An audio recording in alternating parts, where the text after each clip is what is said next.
Sa ngayon dahil medyo Ano nga? limited yung time natin, i-cover ko lang yung yung singkong sikat. Pero anim ito kasi may mga tabla-tabla dito. Pero, Anim na sikat. Oo, anim na sikat.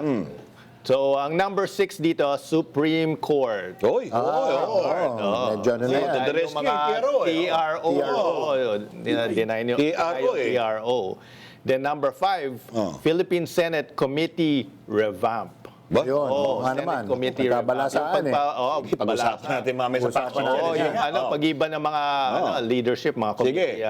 Heads. Number 4, Pia Cayetano. Of course. Siguro. Of course. Oh, Bakit kaya? Yun, no? Bakit It's an kaya? emotional speech. Oh. Emotional Grabe. speech, Oh, oh. yun, oh. Oh, mali lang naman Ganun ba? dyan kasi parang Ayun. nag-react siya doon sa maling kwan. Nino, sir. Nino, kanino siya nag-react?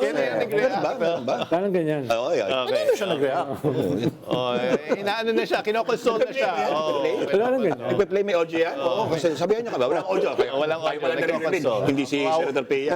Hindi na kayo naawa kay Senator Yeah. Pia kayo. Yeah. Oh, and number 3, Sige. Hindi naman kasi yung konteksto. Sige. Sige ba? Sige ba? Number 3.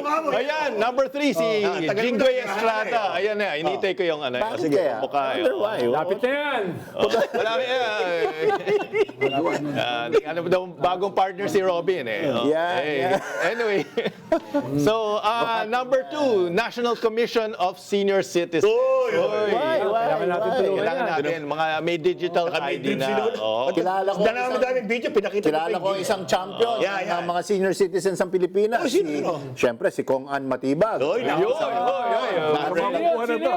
Ang ating lagunanay. Very relevant. Pero mo talaga yan, ha? number 1, si Mau Aplasca suspension. Yan.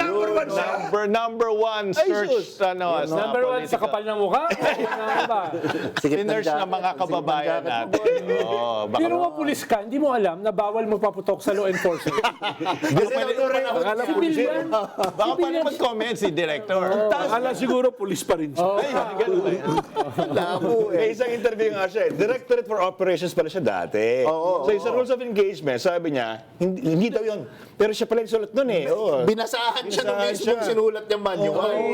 Yes, napanood ko. Grabe. Enclosed area. Bibigyan ka ng warning Ricochet. shot. Di ba? Di ba? Sa taas naman eh. Oo.